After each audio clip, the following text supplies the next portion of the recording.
بسم اللہ الرحمن الرحیم۔ السلام علیکم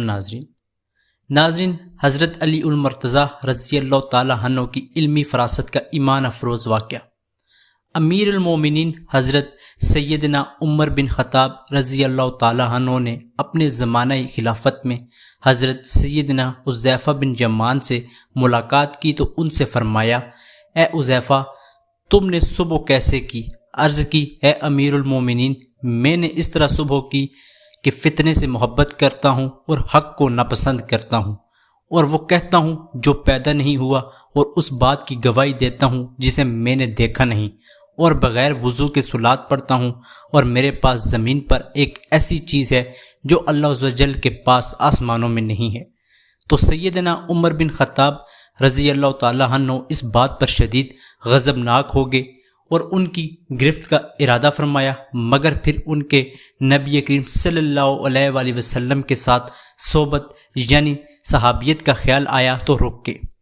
اسی اثناء میں باب علم حضرت سیدنا علی المرتضیٰ رضی اللہ تعالیٰ عنہ وہاں سے گزرے تو آپ رضی اللہ تعالیٰ عنہ نے سیدنا عمر بن خطاب رضی اللہ تعالیٰ عنہ کے چہرے پر غضب کے آثار ملاحظہ فرمائے تو پوچھا، اے امیر المومنین، آپ کو کس بات نے غضبناک کیا؟ آپ رضی اللہ تعالیٰ عنہ نے پورا قصہ سنا دیا تو حضرت علی رضی اللہ تعالیٰ عنہ نے کہا، آپ کو ان سے ناراض نہیں ہونا چاہیے، کیونکہ ان کا قول ہے کہ میں فتنے سے محبت کرتا ہوں، یعنی اللہ عز و جل کے اس فرمان کی تعویل ہے، انما اموالکم و اولادکم فتنہ۔ ترجمہ یہ ہے کہ تمہارے مال اور تمہارے بچے جانچ آزمائش ہی ہیں، اور ان کے اس قول کے میں حق کو ناپسند کرتا ہوں، میں حق سے مراد موت ہے جس سے کسی کو چارہ نہیں اور نہ کوئی اس سے بچ سکتا ہے، اور ان کے اس قول سے کہ وہ بات کہتا ہوں جو پیدا نہیں کی گئی سے مراد ہے قرآن پاک ہے کہ یہ قرآن پڑھتے ہیں اور قرآن مخلوق نہیں، اور ان کے اس قول کے اس بات کی گواہی دیتا ہوں جسے میں نے دیکھا نہیں کا مطلب یہ ہے کہ اللہ عز و جل کی تصدیق کرتا ہوں حالانکہ انہیں دیکھا نہیں، اور ان کے اس قول سے مراد بغیر وضو صلات پڑھتا ہوں کا مطلب یہ ہے کہ یہ رسول اللہ صلی اللہ علیہ وآلہ وسلم پر بغیر وضو کے درود پاک پڑھتے ہیں۔ ان کے اس قول کے میرے پاس زمین پر ایسی چیز ہے جو اللہ عز و جل کے پاس آسمانوں میں نہیں ہے، مراد یہ ہے کہ بیوی اور بچے، کیونکہ اللہ عز و جل کے پاس ان میں سے کوئی چیز نہیں۔ حضرت عمر بن خطاب رضی اللہ تعالیٰ عنہ نے فرمایا،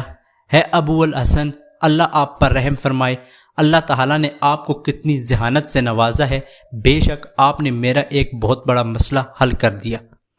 حضرت علی رضی اللہ تعالیٰ عنہ حدیث کے مطابق علم کا دروازہ ہیں۔ حضرت ابو بکر و عمر کے دور میں یہ قاضی القضاء یعنی چیف جسٹس کے منصب پر فائز تھے، اور